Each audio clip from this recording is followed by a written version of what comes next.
Isaiah 53 verse 4 kusvika 5. Zvirokwazvo akatakura matenda angu uye akatakura kurwadziswa kwangu, asi ini ndakafunga kuti akarohwa naMwari, akarohwa naye uye akarwadziswa. Asi Jesu akabayiwa nokuda kwokudarika kwangu, akakuvadzwa nokuda kwezvakaipa zvangu. Kurohwa kwakandivigira rugare kwaiva pamusoro paJesu, uye namavanga ake ndakaporeswa. Isaiah 53 verse 4 kusvika 5. Zvirokwazvo Jesu akatakura matenda angu uye akatakura kurwadziswa kwangu, asi ini ndakafunga kuti akarohwa naMwari, akarohwa naye uye akarwadziswa. Asi akabayiwa nokuda kwokudarika kwangu, akakuvadzwa nokuda kwezvakaipa zvangu. Kurohwa kwakandivigira rugare kwaiva pamusoro paJesu, uye namavanga aJesu ndakaporeswa. Johani 10 verse 10 kusvika 11. Mbavha inongouya kuzoba nokuuraya nokuparadza, asi Jesu akauya kuti ini ndive noupenyu uye ndive nohwakazara. Jesu ndiye mufudzi akanaka. Mufudzi akanaka anorasira makwai ake upenyu hwake. Johani 10 verse 10 kusvika 11. Mbavha inongouya kuzoba nokuuraya nokuparadza, Jesu akauya kuti ini ndive noupenyu uye ndive nehwakazara. Jesu muri mufudzi akanaka. Mufudzi akanaka anorasira makwai ake upenyu hwake. Zvakazarurwa 12 verse 11. Ndakamukunda neropa regwayana uye neshoko rokupupura kwangu. Ndakakunda wakaipa neropa regwayana uye neshoko rekupupura kwangu. Isaiah 53 verse 4. Zvirokwazvo Jesu akatakura matenda angu uye akatakura kurwadziswa kwangu, asi ini ndakafunga kuti akarohwa naMwari, akarohwa naye uye akarwadziswa. Isaiah 53 verse 4. Zvirokwazvo Jesu akatakura matenda angu uye akatakura kurwadziswa kwangu, asi ini ndakafunga kuti akarohwa naMwari, akarohwa naye uye akarwadziswa. Mateo 8 verse 16 kusvika 17.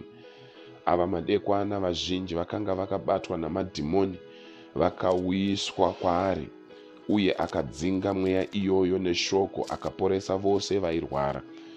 Izvi zvaizadzisa zvakanga zvataurwa kubudikidza nomuprofita Isaiah zvichinzi, Jesu akatakura utera hwangu hwose uye akatakura zvirwere zvangu zvose. Mateo 8 verse 16 kusvika 17. Ava madekwana vazhinji vakanga vakabatwa namadhimoni vakauyiswa kwaari, uye akadzinga mweya iyoyo neshoko akaporesa vose vairwara. Izvi zvaizadzisa zvakanga zvataurwa kubudikidza nomuprofita Isaiah zvichinzi, Jesu akatakura utera hwangu hwose uye akatakura zvirwere zvangu zvose. 1 Peter 2 verse 24 kusvika 25. Iye pachake akatakura zvivi zvangu mumuviri wake pamuchinjikwa, kuitira kuti ini ndife kuzvivi ndigorarama zvakarurama. Namavanga aJesu ndakaporeswa. Nokuti ini ndakanga ndakaita segwai rakarasika, asi zvino ndadzokera kumufudzi nomutariri wemweya wangu. 1 Peter 2 verse 24 kusvika 25.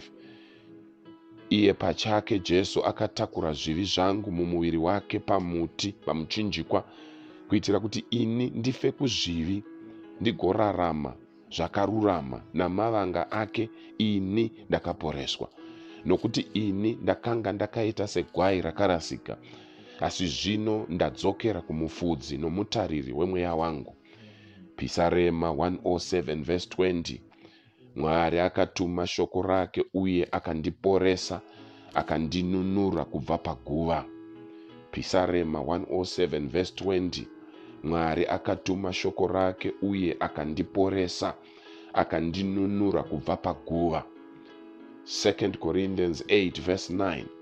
Nokuti ndinoziva nyasha dzaishe wangu Jesu Kristu, kuti kunyange zvake akanga ari mupfumi, asi nokuda kwangu akava murombo, kuitira kuti kubudikidza neurombo hwaJesu ini ndigopfumiswa. 2 Corinthians 8 verse 9. Nokuti ndinoziva nyasha dzaishe wangu Jesu Kristu, kuti kunyange zvake akanga ari mupfumi, asi nokuda kwangu akava murombo, kuitira kuti kubudikidza neurombo hwake Jesu ini ndigopfumiswa. Ndaporeswa, ndadzikinurwa, ndiri mupfumi, ndine simba, ndine upenyu hwakareba, ndine utano, ndakakomborerwa nguva dzose, ndakakomborerwa ndichipinda, ndakakomborerwa ndichibuda. Muzita raJesu ndaporeswa, ndadzikinurwa, ndiri mukundi, ndiri mupfumi, ndine simba, ndine upenyu hwakareba, ndine utano, ndakakomborerwa nguva dzose, ndakakomborerwa ndichipinda, ndakakomborerwa ndichibuda. Muzita raJesu ndaporeswa, ndadzikinurwa, ndiri mukundi, ndiri mupfumi, ndine simba, ndine upenyu hwakareba, ndine utano, ndakakomborerwa nguva dzose, ndakakomborerwa ndichipinda, ndakakomborerwa ndichibuda. Muzita raJesu Kristu ndaporeswa, ndadzikinurwa, ndiri mukundi, ndiri mupfumi, ndine simba, ndine upenyu hwakareba, ndine utano, ndakaporeswa, ndakakomborerwa nguva dzose, ndakakomborerwa ndichipinda, ndakakomborerwa ndichibuda. Muzita raJesu Kristu ndaporeswa, ndadzikinurwa, ndiri mukundi, ndiri mupfumi, ndine simba, ndine upenyu hwakareba, ndine utano, ndakakomborerwa nguva dzose, ndakakomborerwa ndichipinda, ndakakomborerwa ndichibuda. Muzita raJesu Kristu ndaporeswa, ndadzikinurwa, ndiri mukundi, ndiri mupfumi, ndine simba, ndine upenyu hwakareba, ndine utano, ndakakomborerwa nguva dzose, ndakakomborerwa ndichipinda, ndakakomborerwa ndichibuda. Muzita raJesu Kristu ndaporeswa, ndadzikinurwa, ndiri mukundi, ndiri mupfumi, ndine simba, ndine upenyu hwakareba, ndine utano, ndakakomborerwa nguva dzose, ndakakomborerwa ndichipinda, ndakakomborerwa ndichibuda. Muzita raJesu Kristu ndaporeswa, ndadzikinurwa, ndiri mukundi, ndiri mupfumi, ndine simba, ndine upenyu hwakareba, ndine utano, ndakakomborerwa nguva dzose, ndakakomborerwa ndichipinda, ndakakomborerwa ndichibuda. Muzita raJesu Kristu ndaporeswa, ndadzikinurwa, ndiri mukundi, ndiri mupfumi, ndine simba, ndine upenyu hwakareba, ndine utano, ndakakomborerwa nguva dzose, ndakakomborerwa ndichipinda, ndakakomborerwa ndichibuda. Muzita raJesu Kristu ndaporeswa, ndadzikinurwa, ndiri mukundi, ndiri mupfumi, ndine simba, ndine upenyu hwakareba, ndine utano, ndakakomborerwa nguva dzose, ndakakomborerwa ndichipinda, ndakakomborerwa ndichibuda.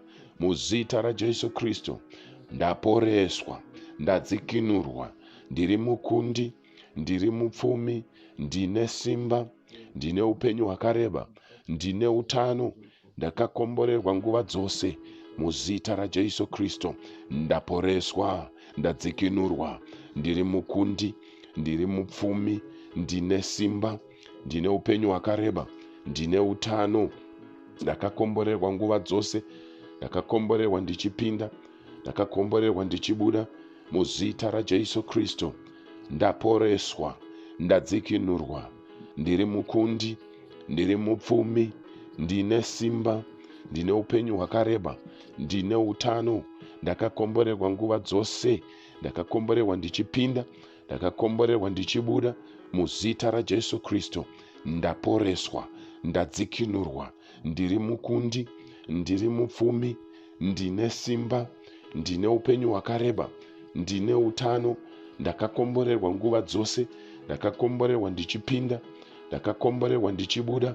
Muzita raJesu Kristu ndaporeswa, ndadzikinurwa, ndiri mukundi, ndiri mupfumi, ndine simba, ndine upenyu hwakareba, ndine utano, ndakakomborerwa nguva dzose muzita raJesu Kristu. Ndaporeswa, ndadzikinurwa, ndiri mukundi, ndiri mupfumi, ndine simba, ndine upenyu hwakareba, ndine utano, ndakakomborerwa nguva dzose muzita raJesu Kristu. Ndaporeswa, ndadzikinurwa, ndiri mukundi, ndiri mupfumi, ndine simba, ndine upenyu hwakareba, ndine utano, ndakakomborerwa nguva dzose, ndakakomborerwa ndichipinda, ndakakomborerwa ndichibuda muzita raJesu Kristu. Ndaporeswa, ndadzikinurwa, ndiri mukundi, ndiri mupfumi, ndine simba, ndine upenyu hwakareba, ndine utano, ndakakomborerwa nguva dzose muzita raJesu Kristu. Mana mashikata masakayanda, Mwari akatendeka. Isaiah 53 verse 4 kusvika 5. Zviro kwazvo akatakura matenda edu, uye akatakura kurwadziswa kwedu, asi isu takafunga kuti akarohwa naMwari, akarohwa naye uye akarwadziswa, asi akabayiwa nokuda kwokudarika kwedu, akakuvadzwa nokuda kwezvakaipa zvedu.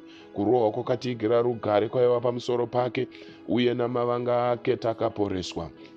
John 10 verse 10 kusvika 11. Mbavha inongouya kuzoba nokuuraya nokuparadza, asi Jesu akauya kuti ndive neupenyu uye ndive nohwakazara. Jesu ndiye mufudzi wakanaka. Mufudzi akanaka anorasira makwai ake upenyu hwake. Zvakazarurwa 12 verse 11. Ndakamukunda muvengi neropa regwayana, uye neshoko rekupupura kwangu. Isaiah 53 verse 4. Zviro kwazvo Jesu akatakura matenda angu, uye akatakura kurwadziswa kwangu, asi ini ndakafunga kuti akarohwa naMwari, akarohwa naye uye akarwadziswa. Mateo 8 verse 16 kusvika 17. Ava madekwana vazhinji vakanga vakabatwa namadhimoni vakauyiswa kwaari, uye akadzinga mweya iyoyo neshoko, akaporesa vose vairwara. Izvi zvaizadzisa zvakanga zvakataurwa kubudikidza nomuprofita Isaiah zvichinzi, akatakura utera hwedu hwose, uye akatakura zvirwere zvedu zvose. 1 Peter 2 verse 24 kusvika 25. Iye pachake Jesu akatakura zvivi zvedu mumuviri wake pamuti, pamuchinjikwa, kuitira kuti ini ndife kuzvivi, ndigorarama zvakarurama namavanga ake. Ini ndakaporeswa, nokuti ini ndakanga ndakaita segwai rakarasika, asi zvino ndadzokera kumufudzi nomutariri wemweya wangu. Pisarema 107 verse 20. Jesu akatuma shoko rake uye akavaporesa, akavanunura kubva paguva. Pisarema 107 verse 20. Mwari akatuma shoko rake uye akandiporesa, akandinunura kubva paguva. Vakorinde vechipiri 8 verse 9. Nokuti ndinoziva nyasha dzaishe wangu Jesu Kristu, kuti kunyange zvangu ndinoziva nyasha dzaishe wangu Jesu Kristu, kuti kunyange zvake akanga ari mupfumi, asi nokuda kwangu akava murombo, kuitira kuti kubudikidza nourombo hwake ini ndigopfumiswa. Naizvozvo ndaporeswa, ndadzikinurwa, ndiri mukundi, ndiri mupfumi, ndine simba, ndine upenyu hwakareba, ndine utano, ndakakomborerwa nguva dzose, ndakakomborerwa ndichipinda, ndakakomborerwa ndichibuda muzita raJesu Kristu. Amen.